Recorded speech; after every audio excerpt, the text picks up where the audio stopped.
Hi friends, good morning. நான் கடவுள் கிருபையில் நல்லா இருக்கேங்க. நீங்களும் கடவுள் கிருபையில் நல்லா இருப்பீங்க நம்புகிற ஃப்ரெண்ட்ஸ். உங்களுக்காக வேண்டிக்கிறேன். ஃப்ரெண்ட்ஸ், ஒரு பழமொழி சொல்லுவாங்க தெரியுமா? ஆக்க பொறுத்தவனுக்கு ஆற பொறுக்கலைன்னுட்டு.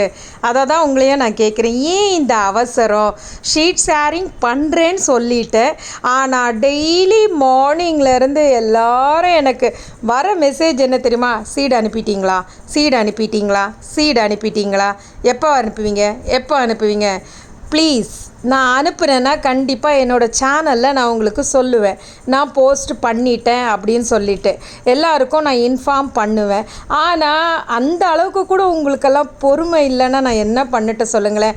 உங்களுக்கு எல்லாருக்குமே, அதாவது என்னை ஃபாலோ பண்ணுற என் சப்ஸ்கிரைபர் எல்லாருக்குமே தெரியும் நான் வேலை பார்த்துட்ருக்குறேன்னு சொல்லிட்டு.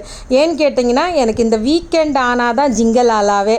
அந்த வீக்கெண்ட் அந்த 2 டேயில் தான், சாட்டர்டே சண்டேயில் தான் நான் செய்கிற வேலை, என்னோடய பர்சனல் வேலைகளை நான் செய்கிறது. அப்படி இருக்கிற பட்சத்தில் மற்ற நாள் எனக்கு மற்ற வேலைகளே சரியாக இருக்கும். அப்படி இருக்கிற பட்சத்தில் எல்லாரும் சீடு அனுப்பிட்டீங்களா, சீடு அனுப்பிங்க. சீடு அனுப்புறது மட்டுமே எனக்கு வேலை இல்லைங்க, எனக்கு நிறைய வேலை இருக்குது. இந்த நிறைய வேலைக்கு நடுவில் தான் ஒரு சின்னதாக ஒரு நல்ல விஷயம் செய்யலான்றதுக்காக நான் பண்ணிகிட்ருக்கிறேன். அதனால் தயவு செஞ்சு டெய்லி சீடு அனுப்பிட்டீங்களா சிஸ்டர், சீடு அனுப்பிட்டீங்களா சிஸ்டர்னு கேட்காதீங்க ப்ளீஸ்.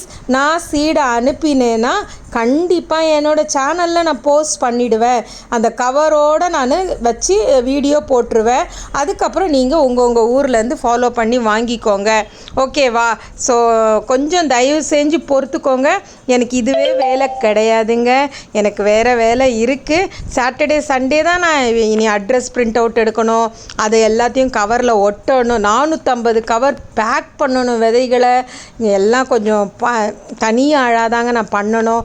அப்படி இருக்க பட்சத்தில் உடனே நினச்ச உடனே நான் அனுப்பிடு. 5 கவர் 2 கவர்னா கூட இப்போ இருக்க காலகட்டத்தில் யாராலும் சட்டுன்னு போக முடியாது. போஸ்ட் ஆஃபீஸுக்கே நாங்கள் 4 கிலோமீட்டர் தள்ளி தான் போகணும். இது நிறைய ஸ்ட்ரகிள், நிறைய விஷயங்களெல்லாம் இருக்குது. நீங்கள் அட்ரஸை கொடுத்துட்டீங்க, உங்களுக்கு சீட் கையில் சேர வேண்டியது என்னோடய கடமை. கண்டிப்பாக நான் தரேன்னு சொன்னதை நான் கண்டிப்பாக கொடுப்பேன். அதனால் தயவு செஞ்சு டெய்லி எனக்கு அதுவே இப்போ இன்பாக்ஸ் ஃபுல்லாக பார்த்திங்கன்னா ஒரு நாளைக்கு 50-60 மெசேஜ் வந்துடுது. மேம் சீடு அனுப்பிட்டீங்களா, அக்கா சீடு அனுப்பிட்டீங்களா, சீடு அனுப்பிட்டியாம்மா, சிஸ்டர் சீடு அனுப்பிட்டீங்களா அப்படின்னு சொல்லிட்டு. ப்ளீஸ் அந்த மாதிரி கேட்காதீங்க. உங்களுக்கு தருவேன்னு சொன்னதை நான் கண்டிப்பாக தருவேன், கொஞ்சம் பொறுத்துக்கோங்க, ஓகேவா? இந்த வீக்கெண்டில் தானே நான் சீட்ஸை பேக்கிங்கே பண்ண போகிறேன், ஓகேவா? அதனால் நான் அனுப்பிட்டு கண்டிப்பாக சேனலில் போஸ்ட் பண்ணுவேன் என்னோடய வீடியோவை. இந்த மாதிரி நான் விதைகளை அனுப்பிட்டேன்னு சொல்லிவிட்டு அப்போது நீங்கள் உங்கள் ஊர் போஸ்ட்மேன் கிட்ட ஃபாலோ பண்ணி வாங்குங்க, ஓகேவா ஃப்ரெண்ட்ஸு? ஸோ இது நம்ம மாடி தோட்டத்தோட இந்த வருஷம் ட்ராகன் ஃப்ரூட்ஸ் தாங்க. ஃப்ரூட்டோட செடியில் பூ பூத்துருக்கிறது தாங்க. இந்த வாட்டி நிறைய பூக்கள் பூத்துருந்தது. ஸோ 3 டைம் ஏற்கனவே சொன்னதான் 3 டைம் ட்ராகன் ஃப்ரூட் பூக்கும். மார்ச்சில் ஆரம்பித்து நவம்பர் வரைக்கும் நமக்கு காய்கள் இருக்கும். அதுக்கப்புறம் ப்ரூன் பண்ணுறவங்க ட்ராகன் ஃப்ரூட் செடியை ப்ரூன் பண்ணி விடுங்க. அதுக்கப்புறம் நெக்ஸ்ட்டு சீசனில் திருப்பி மார்ச்சில் தான் பூ வரும், இன் பிட்வீனில் பூ வராது, ஓகேவா ஃப்ரெண்ட்ஸு?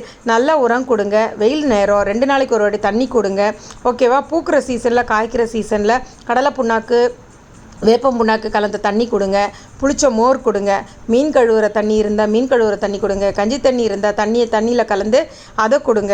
இந்த மாதிரி சத்தான ஒரு இதுவாக இந்த ட்ராகன் ஃப்ரூட் செடிக்கு நீங்கள் கொடுத்தீங்கன்னா உங்கள் வீட்டு ட்ராகன் ஃப்ரூட்டும் இந்த மாதிரி அழகாக நல்ல பூ பூத்து காய்க்கும். நிறைய பேர் பிஞ்சு வெம்பி விழுதுன்னு சொல்கிறீங்க. பிஞ்சு வெம்பி விழ காரணம் உங்களோட நீர்த்தன்மை செடியில் இல்லாததுனால தான் வெயில் காலத்துக்கு பிஞ்சுகள் வெம்பி விழுதுங்க, ஓகேவா? ஸோ இந்த நாள் இனிய நாளாக அமைய இறைவனிடம் உங்களுக்காக வேண்டுகிறேன். Have a nice day.